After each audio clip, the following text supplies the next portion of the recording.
Pay the rent, because saying sorry isn't enough. Let's have a look.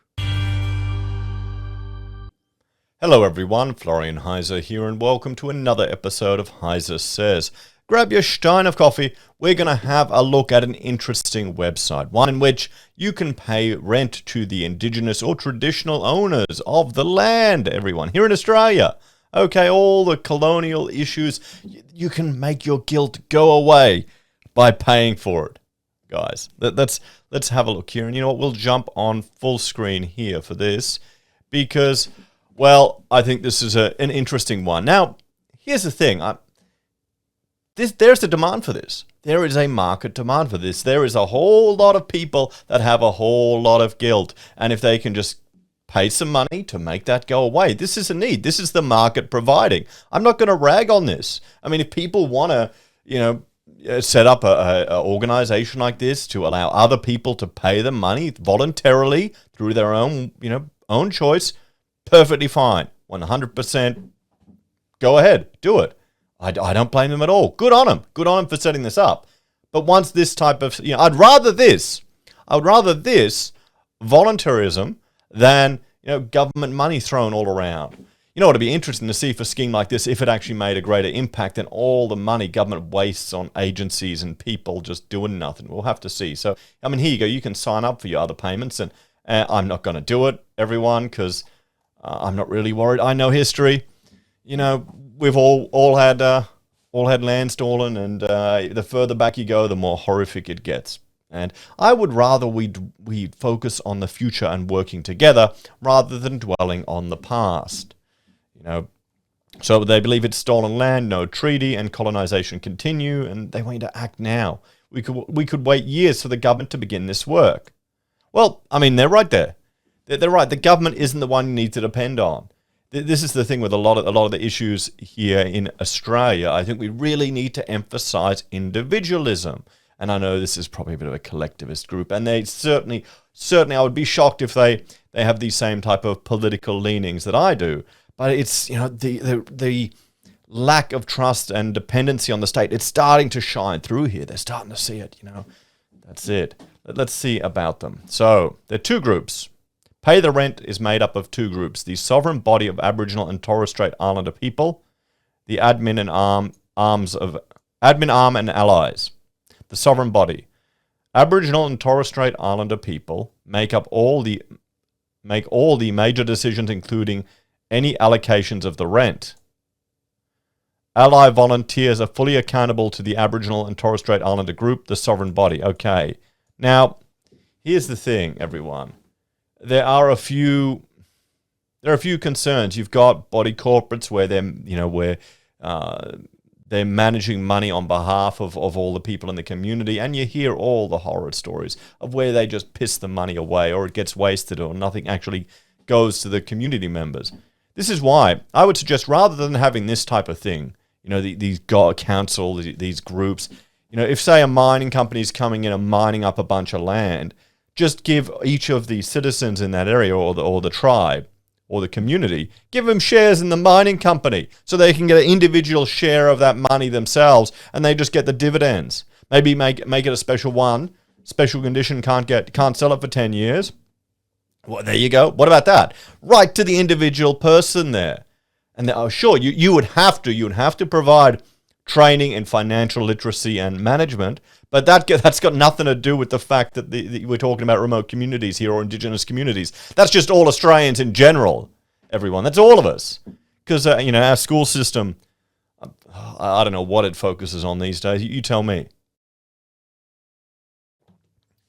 So they're based in Victoria. This Pay the Rent initiative is based in and primarily focused on Victoria. Okay. Administrative arm, the role of allies is purely to deal with administration, including liaising with rent payers and the colonial state. Okay. This is verging on, what if they decide they're secessionists? What if they decide to, are they being surveilled by ASIO or ASIUS, everyone? How do you know your rent money isn't going to arms? as a secessionist movement? I mean, is there an...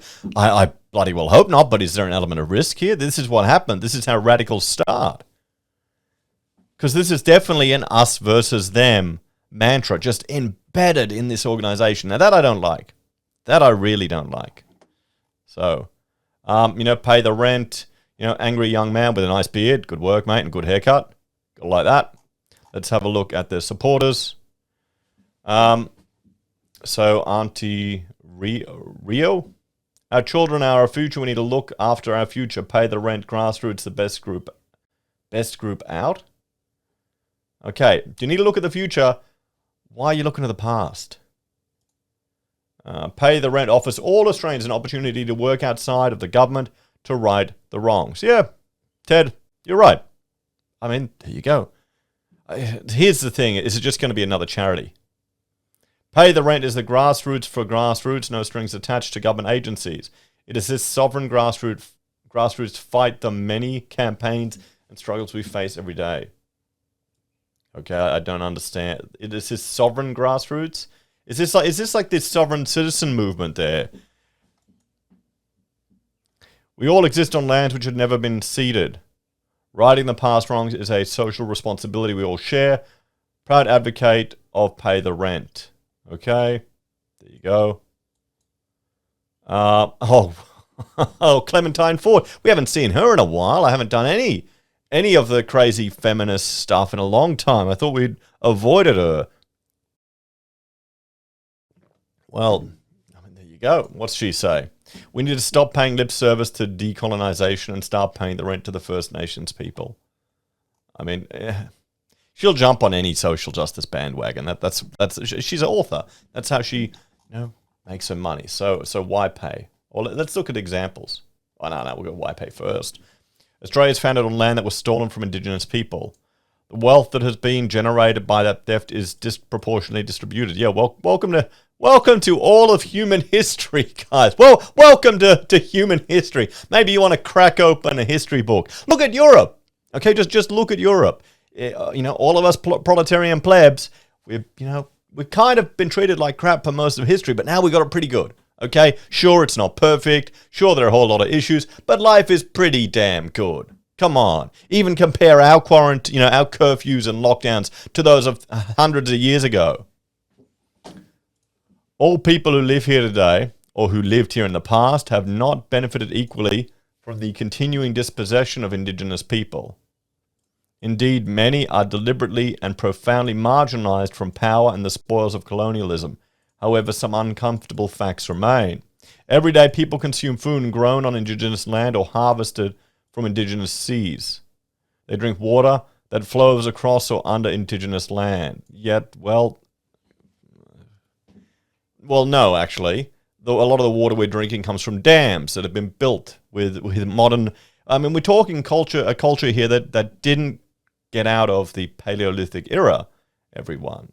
They don't even use those terms to describe the Indigenous culture here because they didn't have the same forces of cultural conflict that we had in Europe that propelled innovation. That there's the fact that they managed to live on a bloody desert for as long as they did is an achievement. Every day, see, this is the thing. They don't pay any heed to what has been created here, what has been built here. I mean, do you really think people want to go back to living like they were 1,000 years ago here in Australia? I don't think so. I mean, really?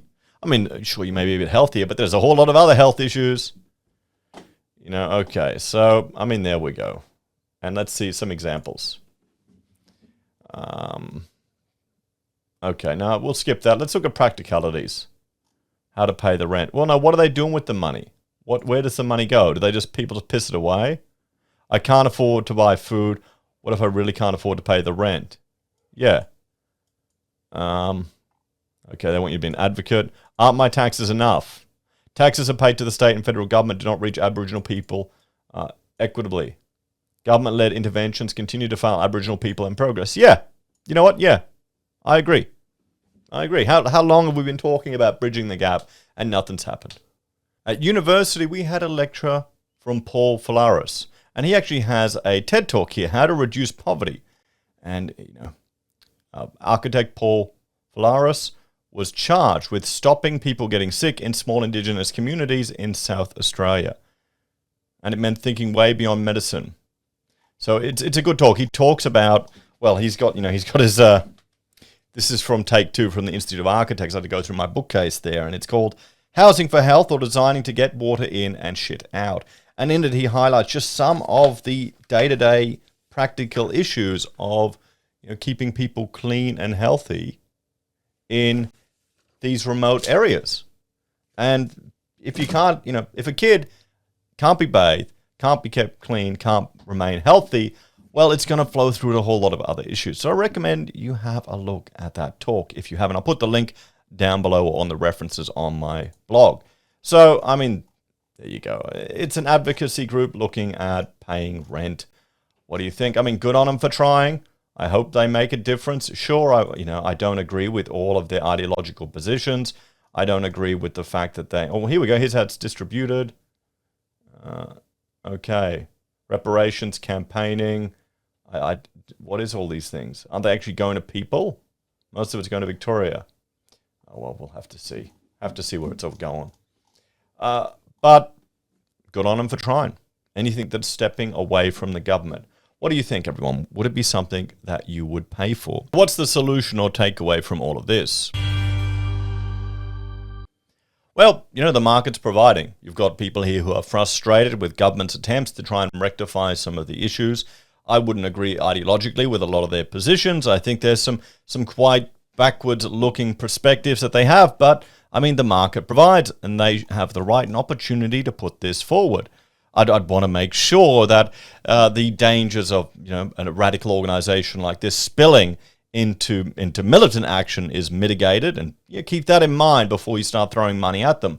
But private people getting together to set something up to try and right a wrong, let them do it.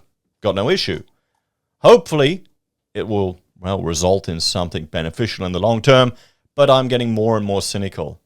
There needs to be a push for individualism all across Australia and financial literacy, but then I guess we wouldn't be so dependent on the state, would we?